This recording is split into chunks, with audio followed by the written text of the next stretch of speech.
Mis padres vendieron la granja del abuelo a mis espaldas, alegando que al irme perdí mi derecho. Pero durante el cierre, la oficial de títulos leyó una reveladora frase en la página 4 que detuvo todo y los dejó en evidencia. Mi nombre es Sofía, y tenía 33 años la mañana en que mi madre llamó para decirme que la granja se había vendido. No para preguntarme, no para advertirme, sino para decírmelo, en tiempo pasado, de la misma manera que mencionarías que se fue la luz o que el perro se metió en el jardín. No pensamos que te importaría, dijo ella. Te mudaste lejos, Sofía. Construiste tu vida en otro lugar. Tu abuelo lo habría entendido. Yo estaba de pie en mi cocina en Portland con una taza de café en la mano y no dije nada por un momento. No porque no tuviera nada que decir, sino porque había demasiado y nada de eso habría ayudado. Lo que ella no sabía, lo que ninguno de mis padres sabía, lo que el agente del comprador no sabía, lo que la compañía de títulos que procesaba la venta aparentemente aún no había detectado, era que mi abuelo había hecho algo 17 años antes que nadie había pensado en buscar. Algo silencioso y deliberado y completamente legal, registrado una tarde de jueves en la oficina del condado por un hombre que no hablaba mucho pero que todo lo que hacía lo decía en serio. Me enteré de que se trataba en el cierre, en una sala de conferencias con 8 personas. 2 de ellos mis padres, ninguno esperando lo que la oficial de títulos dijo cuando pasó a la página 4 y se detuvo. Quiero contarles lo que leyó. Hay un tipo particular de quietud que pertenece a las tierras de cultivo a las 5 de la mañana.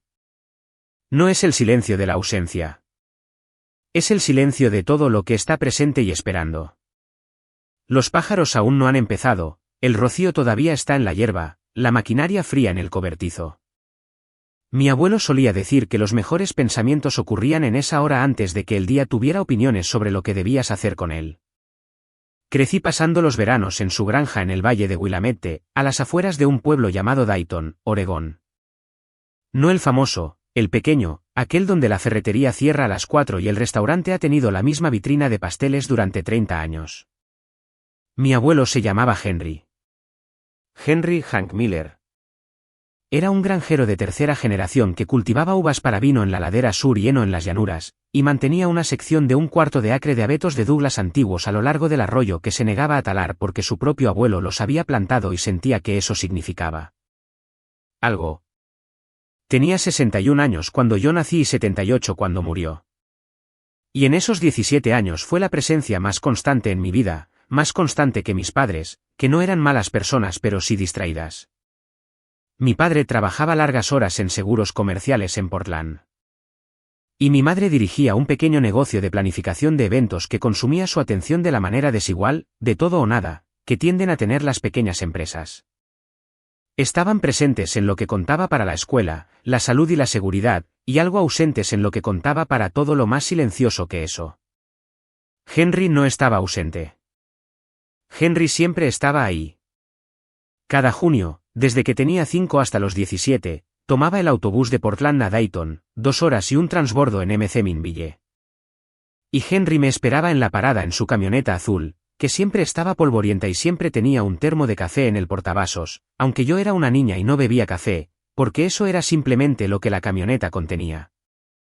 Me llevaba de vuelta a la granja y me mostraba lo que estuviera sucediendo esa semana, el crecimiento de las vides, el calendario de corte de heno, el estado del arroyo después del invierno, y luego me ponía a trabajar en cualquier capacidad en la que una niña de 10, 12 o 14 años pudiera ser útil. Resulté ser útil de maneras que nos sorprendieron a ambos. Henry descubrió, cuando yo tenía unos 11 años, que tenía un instinto para las vides.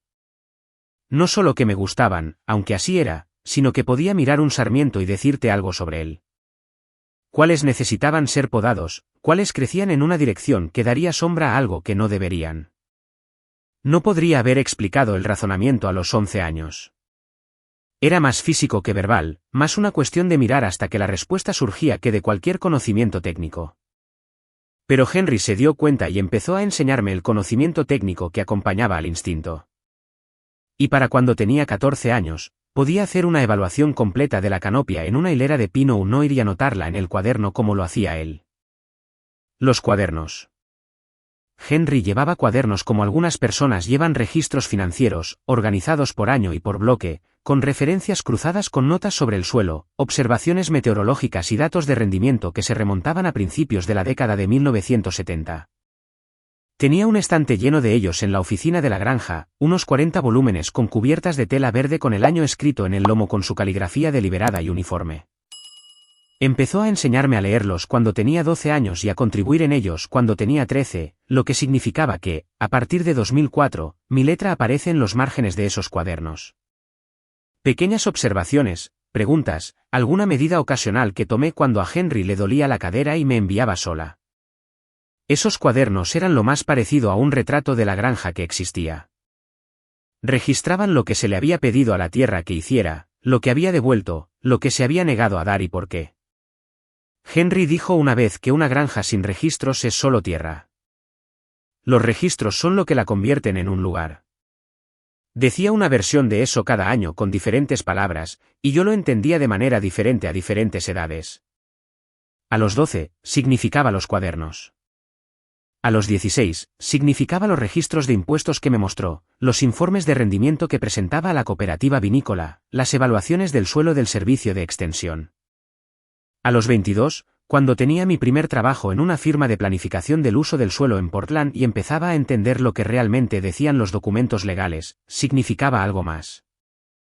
Significaba la escritura. Henry me habló de la escritura. El verano que cumplí 22 años. Había venido a Dayton para un fin de semana largo, en parte para verlo y en parte porque mi apartamento en Portland se sentía muy pequeño ese mes y necesitaba un lugar más grande para poner mis pensamientos. Estábamos sentados en el porche después de la cena, el valle se teñía de dorado con la luz del atardecer, y Henry dijo sin ningún preámbulo en particular, actualicé la escritura esta primavera. ¿Cómo que la actualizaste? Dije. Añadí un nombre, dijo. Un abogado en MC Minville se encargó. Está registrado. Lo miré. Él miraba el viñedo, no a mí. Henry, dije. ¿El nombre de quién? Cogió su café. El tuyo, dijo, como nuda propiedad. Tus padres obtienen el usufructo vitalicio si yo muero primero, pero la nuda propiedad, la titularidad real, te corresponde a ti. Tu nombre es el primero en el instrumento. No supe qué decir por un momento. El valle estaba en silencio de esa manera específica que lo hacía a esa hora, la luz volviéndose ámbar sobre las hileras de vides. No se lo dijiste, dije. No era una pregunta. Todavía no, dijo. Lo haré cuando sea el momento adecuado. Henry, la granja ha estado en esta familia durante 80 años, dijo. Sé quién la cuidará. Me miró entonces, de reojo, con la franqueza que siempre tenía. ¿Sabes qué es la nuda propiedad? Sí, dije. Trabajo en planificación del uso del suelo, Henry. Entonces sabes que es real, dijo. Es real, dije. Bien, dijo. Bebió su café. No digas nada todavía. Se lo diré a tus padres cuando esté listo, pero quería que lo supieras. Guardé ese conocimiento durante 3 años, hasta que Henry murió. Murió el invierno en que yo tenía 25 años, tranquilamente, de un corazón que se había ido desgastando gradualmente durante una década y que finalmente terminó su trabajo en una fría mañana de enero en la granja en la que había vivido toda su vida. Mis padres fueron a Dayton para los arreglos. Yo conduje hasta allí el mismo día que me enteré, me senté en la cocina, preparé café y respondí a las llamadas que no paraban de llegar, sin decir mucho. En el pequeño servicio funerario, vinieron los vecinos de Henry, los miembros de su cooperativa y algunos viejos amigos. Se quedaron de pie en la granja diciendo cosas sobre él que eran ciertas pero no del todo suficientes, como nunca lo son las cosas que la gente dice en esas reuniones. Mi madre lloró de la manera abierta y generosa en que hacía la mayoría de las cosas. Mi padre se mantuvo muy erguido y estrechó manos. Yo me quedé en un rincón junto a la puerta de la cocina y pensé en la escritura. Pensé en Henry diciendo, quería que lo supieras. Pensé en los cuadernos verdes en el estante de la oficina y si alguien seguiría escribiendo en ellos. Después del servicio, mis padres se quedaron una semana para empezar a organizar el patrimonio. Yo volví a Portland porque tenía una fecha límite para un proyecto. Le dije a mi madre que volvería el mes siguiente para ayudar con los registros. Ella dijo, claro, no hay prisa. Ya lo resolveremos todo. Eso fue hace 8 años. Lo que sé ahora y no sabía entonces es que mis padres empezaron a hablar con un agente inmobiliario a las 6 semanas de la muerte de Henry. No de forma depredadora, no con mala intención, al menos no al principio. Mi padre se sentó con el abogado del patrimonio, un hombre llamado Robert Davis en MC Minville, y hablaron de los costos de mantener una granja en funcionamiento, los impuestos sobre la propiedad, el mantenimiento del equipo, el sistema de riego que necesitaba una reparación importante. Mi padre tenía 63 años. No tenía interés en la agricultura ni conocimientos de viticultura. Vio 280 acres de tierra que necesitaban atención diaria y que solo generaban ingresos si se gestionaban correctamente. Y calculó que un activo requiere a alguien dispuesto a gestionarlo. No se equivocaba en eso. Se equivocó en lo que concluyó de ello. No sé y nunca he podido determinar con certeza si Robert Davis encontró el derecho de remanente en su revisión del patrimonio y no dijo nada, o si buscó en la cadena de títulos y simplemente lo pasó por alto. Sé que nadie me llamó.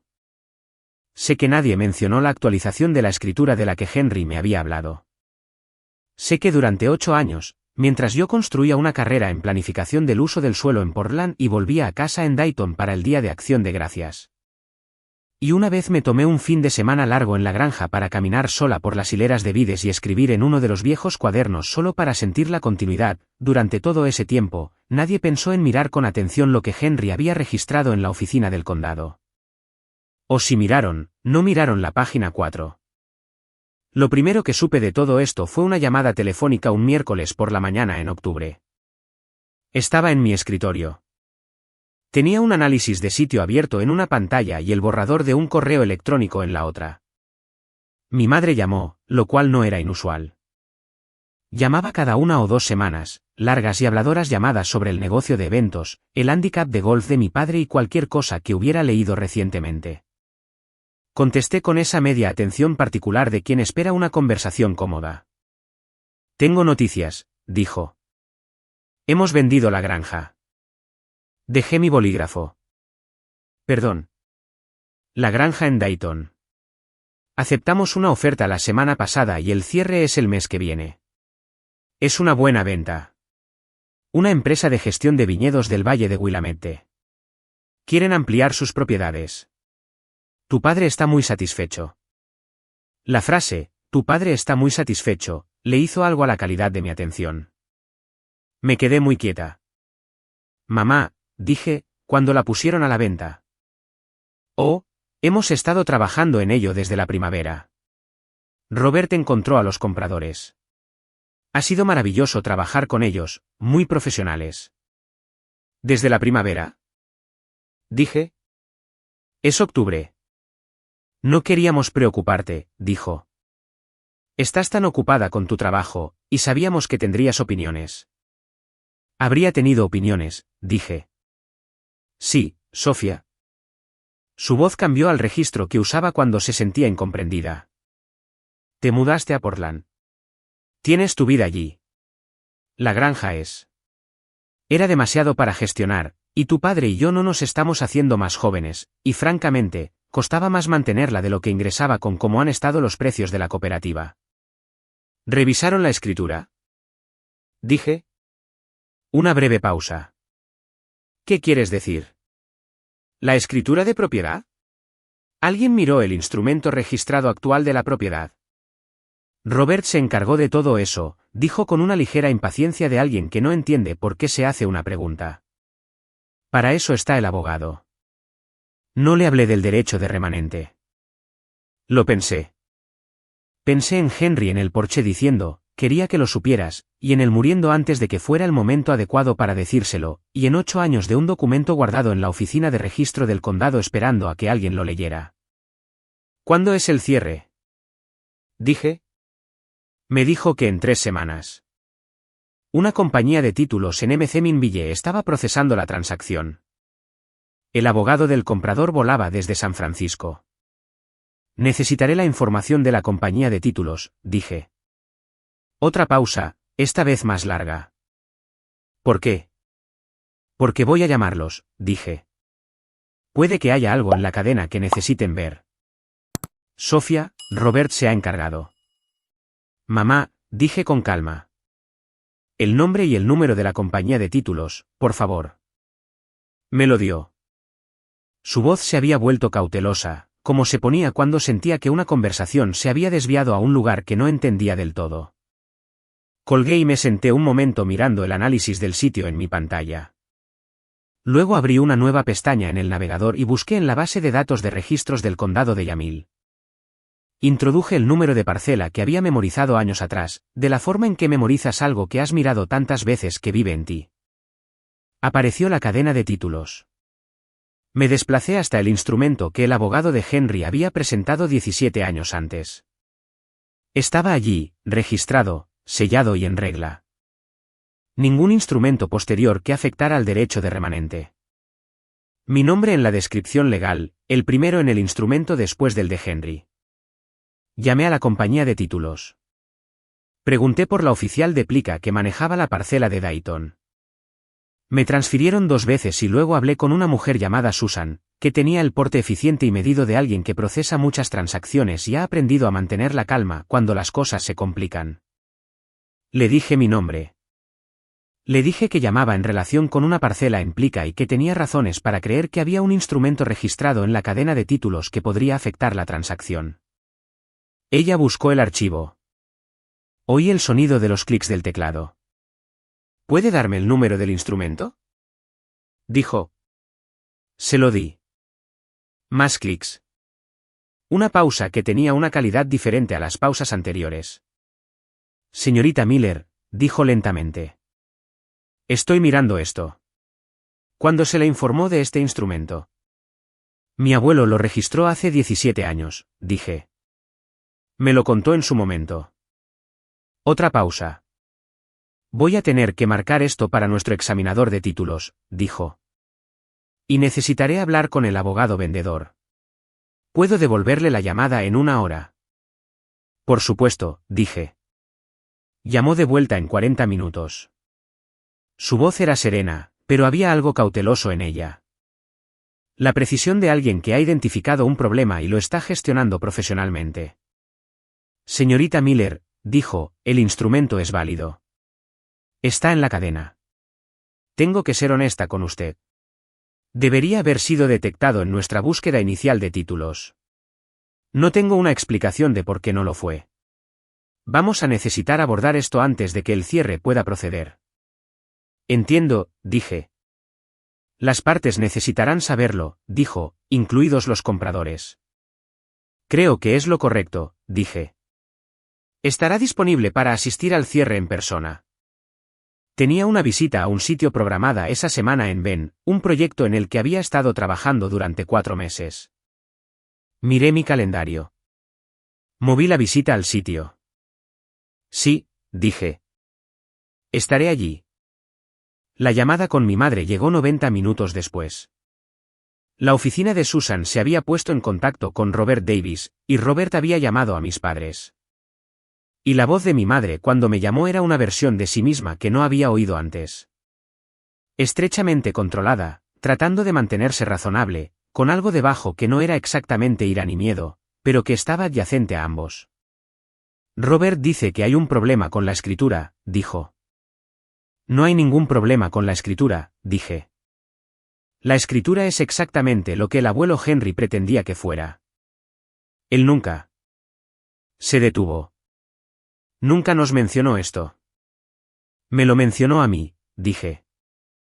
3 años antes de morir. Dijo que os lo diría cuando fuera el momento adecuado. Un largo silencio.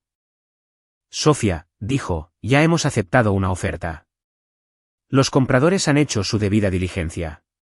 El cierre es en 3 semanas. Lo sé, dije. ¿Qué vas a hacer? Miré por la ventana el horizonte de Portland, el cielo esa tarde de octubre, un tono particular de gris que significaba lluvia para la noche. Voy a ir al cierre, dije, y veremos qué dice la oficial de títulos. Mi madre no dijo nada por un momento. Luego, tu padre está muy disgustado. Me imagino que sí, dije. Siente que deberías habérnoslo dicho hace años. Henry me pidió que no lo hiciera, dije. Honré lo que me pidió.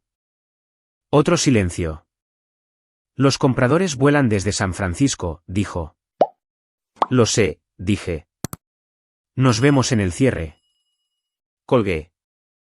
Me senté un rato en el silencio de mi oficina. Luego saqué el cuaderno que tenía en mi escritorio. No era de cubierta de tela verde, solo un cuaderno de rayas normal, pero había estado tomando notas de sitios en él durante 3 años en el mismo formato que Henry había usado, porque algunos hábitos vale la pena mantenerlos. Anoté la fecha y hora del cierre y la dirección de la compañía de títulos en MC Minville. Anoté el nombre de Susan. Luego cerré el cuaderno y volví al análisis del sitio porque todavía había trabajo que hacer y no se iba a ir a ninguna parte. Pasaron 3 semanas. Mis padres llamaron 2 veces. Mi padre llamó una vez, lo cual era inusual. No era de llamar. Dijo cuidadosamente que esperaba que pudiéramos hablar de la situación antes del cierre y llegar a un entendimiento. Dije que estaba abierta a esa conversación. Dijo que la granja nunca había sido lo suficientemente productiva como para justificar los costos de mantenimiento, lo cual era cierto. Dijo que Henry me había querido mucho y probablemente no había pensado en las implicaciones prácticas del instrumento que había presentado. No discutí eso. Dije que lo vería en MC Minville. Conduje hasta allí la mañana del cierre. El valle estaba en pleno otoño, las hileras de vides desnudas hasta sus sarmientos, las colinas volviéndose ámbar y marrones. Conduje con la radio apagada y la ventanilla entreabierta, y el olor a tierra de cultivo de octubre entraba, esa combinación particular de tierra húmeda, humo de leña y hierba de fin de temporada que pertenece a esa parte del valle en ese mes. Pensé en Henry en el porche. Quería que lo supieras. Pensé en lo que él sabía y no había dicho. Que un derecho de remanente presentado y registrado sobreviviría a cualquier decisión que viniera después. Que no necesitaba la cooperación de nadie. Que la oficina del registrador del condado lo guardaría indefinidamente, paciente e indiferente, esperando a que alguien mirara. Él sabía, creo, que el momento podría no llegar antes de que muriera, que podría no llegar a tener la conversación con mis padres él mismo, que el documento podría tener que hacer el trabajo que él no había terminado. Era un hombre que confiaba en los documentos. Aparqué fuera de la oficina de la compañía de títulos en MC Minville 20 minutos antes de las 10. Me senté en el coche un momento mirando el edificio, una estructura comercial baja, del tipo que albergaba oficinas de seguros, contables y la silenciosa maquinaria administrativa de la transferencia de propiedades. Cogí mi bolso y entré. La sala de conferencias de la compañía de títulos no era grande. Una mesa rectangular, 8 sillas, una pizarra en una pared sin nada escrito. El tipo de sala que existe para albergar transacciones, neutral, funcional, indiferente a lo que se decide en ella. Susan ya estaba allí cuando llegué, de pie junto al aparador, organizando sus carpetas con la concentración de alguien que ejecuta un procedimiento que ha ejecutado muchas veces. Tenía unos 50 y tantos años, con gafas de leer en un cordón alrededor del cuello y el aire sereno de una persona que es muy buena en su trabajo. Levantó la vista cuando entré y dijo, «Señorita Miller», y me estrechó la mano. Su apretón fue firme y su expresión profesionalmente ecuánime. «Gracias por venir», dijo. «Quiero que sepa que mi equipo ha hecho una revisión completa de la cadena. El instrumento está limpio. Sin defectos, sin gravámenes, sin problemas con el registro». «Lo sé», dije. El abogado de Henry era minucioso. Ella asintió. «He preparado un resumen para todas las partes». Tomé asiento en el lado más alejado de la mesa, contra la pared, no en la cabecera, no en ningún lugar que sugiriera que yo dirigía algo. Dejé mi bolso en el suelo, crucé las manos sobre la mesa y esperé. Mis padres llegaron a las 10:05. Mi padre entró primero, alto, todavía con la espalda recta a los 63 años, su rostro compuesto de la manera que se ponía cuando estaba gestionando algo. Me miró a través de la mesa y asintió una vez, de la forma en que asientes a alguien con quien tienes asuntos pendientes. Mi madre entró detrás de él y me miró con una expresión que no pude descifrar del todo, algo entre reproche y aprensión, con algo más debajo que pensé que podría ser, lejanamente, el primer atisbo de reconocimiento. Robert Davis entró con ellos. Tenía unos 60 y tantos años, un hombre compacto con una corbata cuidada y el aire ligeramente desinflado de alguien a quien le han informado de un descuido profesional y está gestionando las consecuencias. No me miró directamente cuando entró. Los compradores llegaron a las 10:02.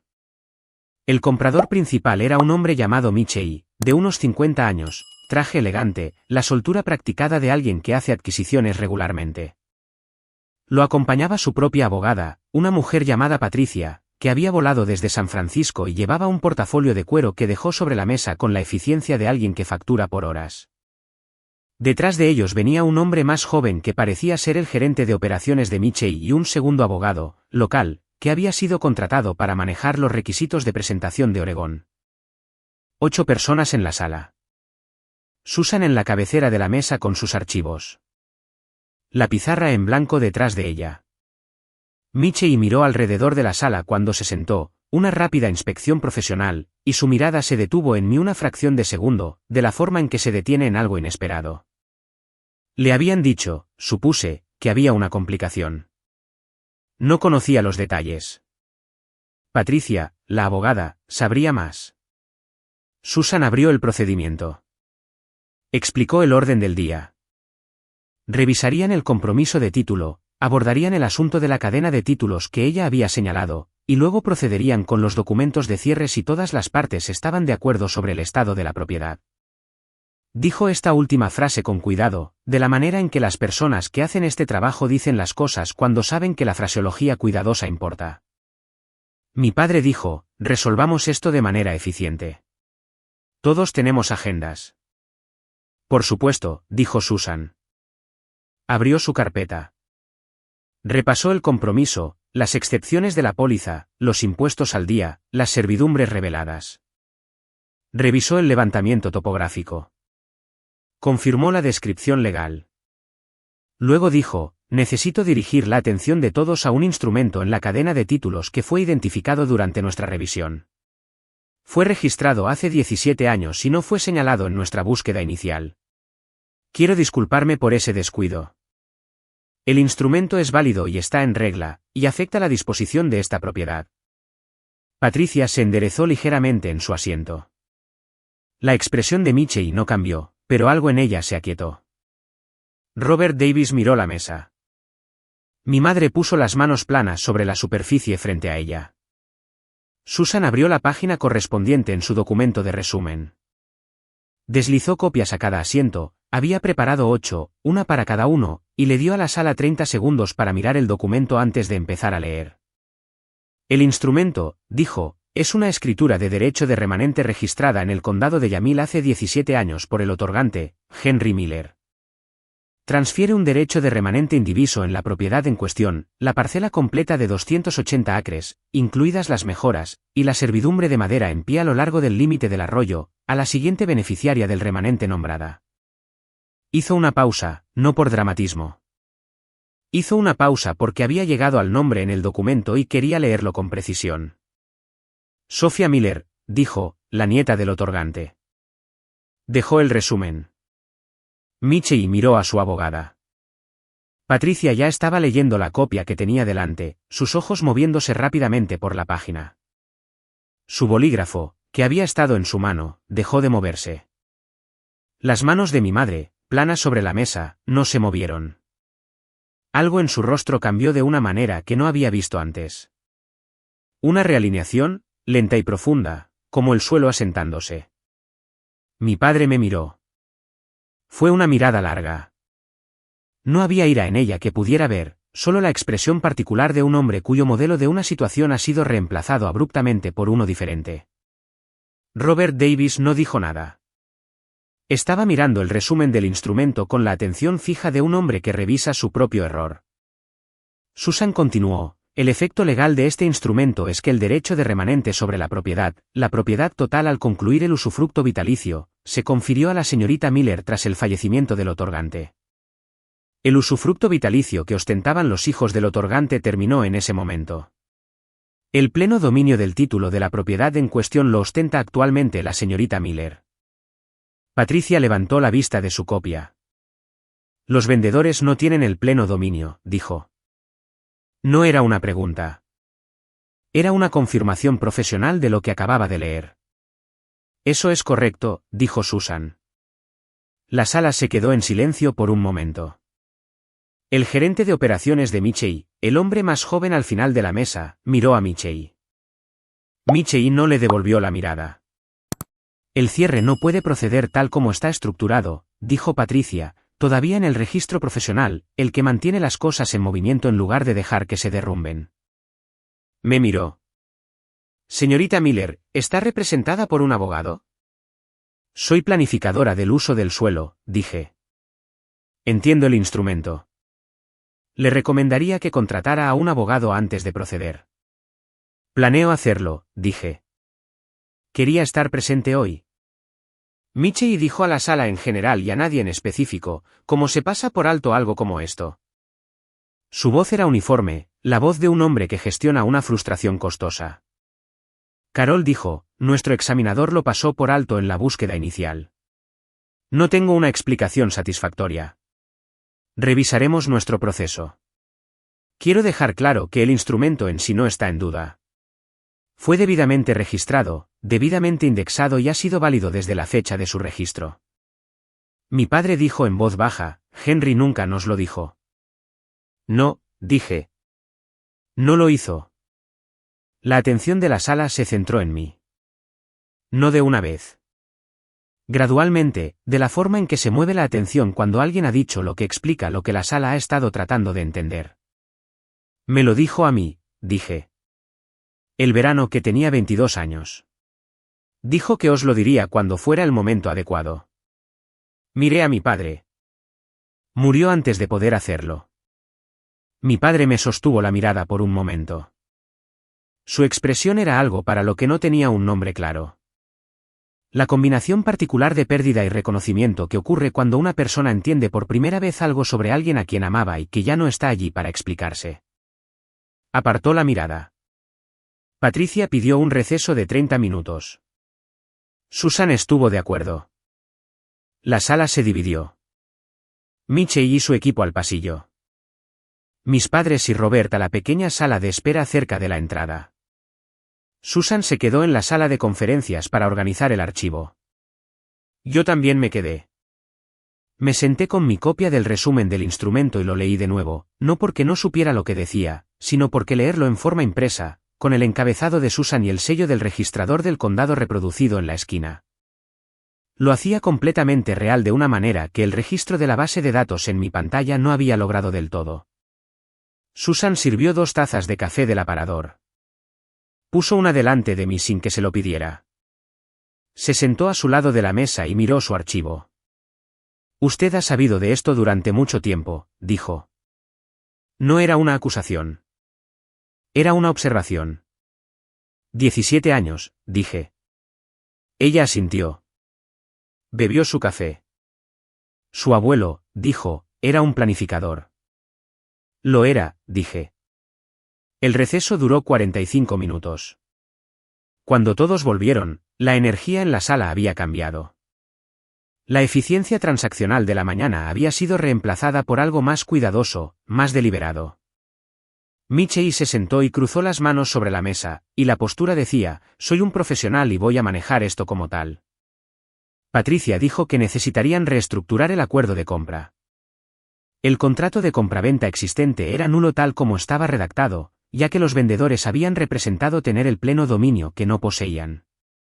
Tuvo cuidado de no decir nada incendiario sobre mis padres. Lo enmarcó todo en torno al error del título, el instrumento omitido, la necesidad de corregir el registro. Pero la corrección que el registro requería era que la persona que vendiera tendría que ser yo, o yo tendría que ser parte de la transacción. Robert Davis, muy silenciosamente, dijo que tendría que ponerse en contacto con su propia aseguradora. Mi madre preguntó si podían tomar un descanso para hablar conmigo en privado. Fuimos a una pequeña habitación junto al vestíbulo, 2 sillas y una mesa redonda, y una ventana que daba al estacionamiento y al cielo gris de octubre. Se sentó frente a mí y por un momento no dijo nada. Tenía las manos en el regazo. Algo se movía detrás de su expresión, abriéndose paso hacia la superficie. No lo sabíamos, dijo. Sé que no lo sabíais, dije. No habríamos. Se detuvo. No pretendíamos vender algo que no era completamente nuestro para vender. Te creo, dije. Ella me miró. ¿Qué vas a hacer? Había pensado en esto durante 3 semanas. Lo había pensado en el coche de camino. Había pensado en Henry en el porche, en los cuadernos verdes en el estante, en la ladera sur del viñedo bajo la luz de julio y en cómo se veía cuando la canopia estaba perfecta. Voy a vender, dije. Pareció sorprendida. Lo harás. La granja necesita a alguien que la trabaje, dije. Estoy en Portland. No puedo dirigir 280 acres de viñedo desde Portland y no estoy dispuesta a verla deteriorarse. La compañía de Michey sabe de viticultura. Cuidarán de las vides. Hice una pausa. Pero yo voy a ser la vendedora. Mi nombre en los documentos, mis condiciones. Mi madre se quedó callada un momento. ¿Y nosotros? El usufructo vitalicio terminó cuando Henry murió, dije. Eso es lo que dice el instrumento.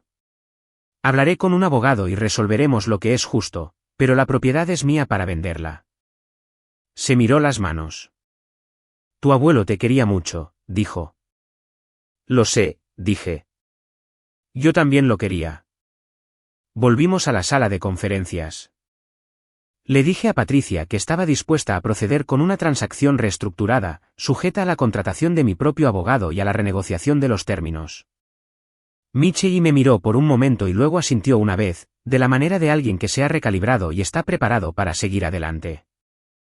El cierre no ocurrió ese día. Estas cosas llevan tiempo. Los abogados necesitaban comunicarse.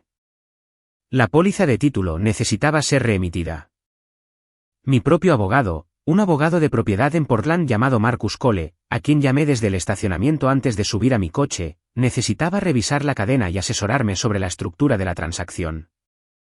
Llevó 6 semanas. La venta se cerró un jueves de diciembre con un acuerdo de compra corregido, mi nombre en la línea del vendedor, y un precio que Patricia y Marcus habían negociado a la baja desde el original y luego de nuevo al alza en un proceso que me alegré de que un profesional manejara.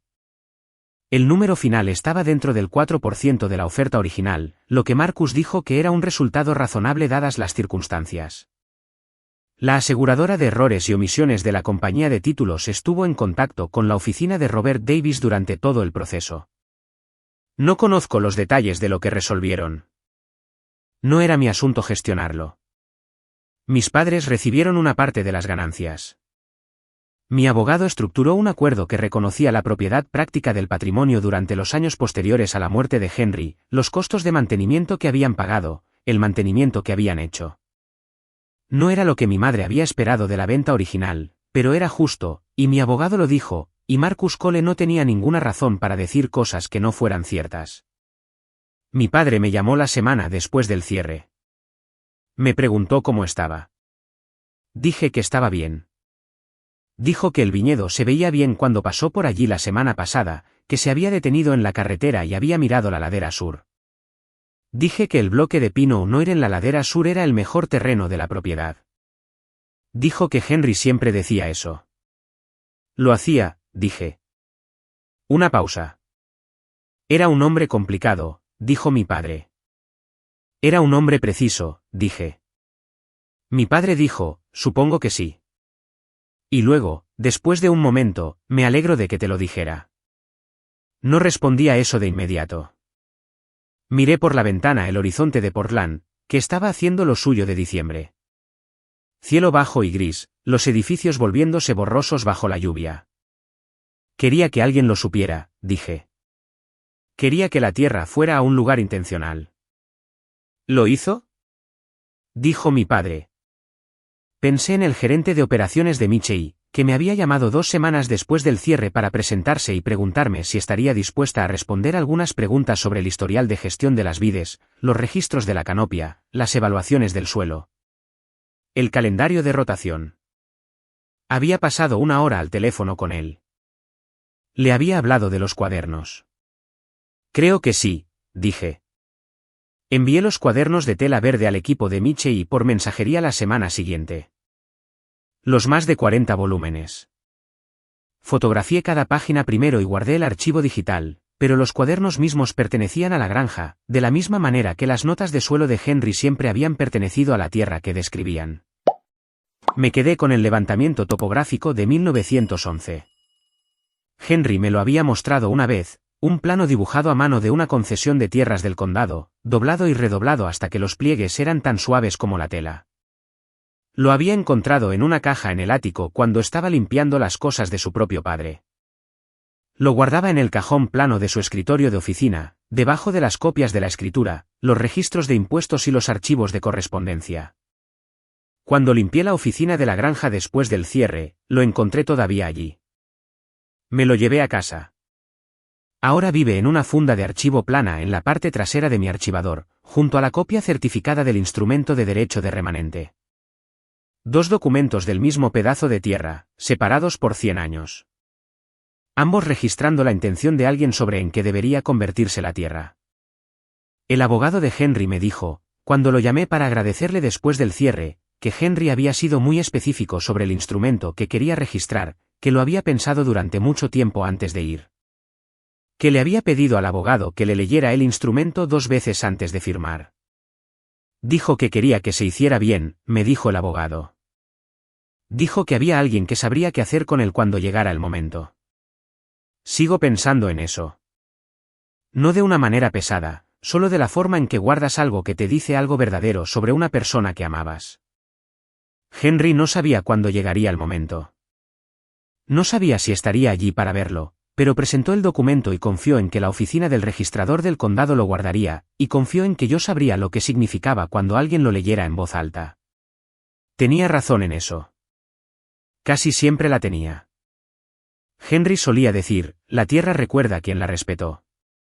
Puedes venderla y comprarla y transferirla y reestructurarla, pero el registro de quien la cuidó, eso permanece. Se queda en la tierra y en los cuadernos y en los instrumentos presentados en la oficina del condado, y espera a quien quiera que venga a buscarlo. Esa es mi historia. Una escritura de remanente, un estante de cuadernos verdes y la ladera sur en octubre. Si hubieras estado en esa sala de conferencias y la oficial de títulos leyera tu nombre en un documento que no habías puesto tú mismo, ¿habrías hablado de inmediato o habrías dejado que la sala se quedara en silencio y que el documento hiciera el trabajo?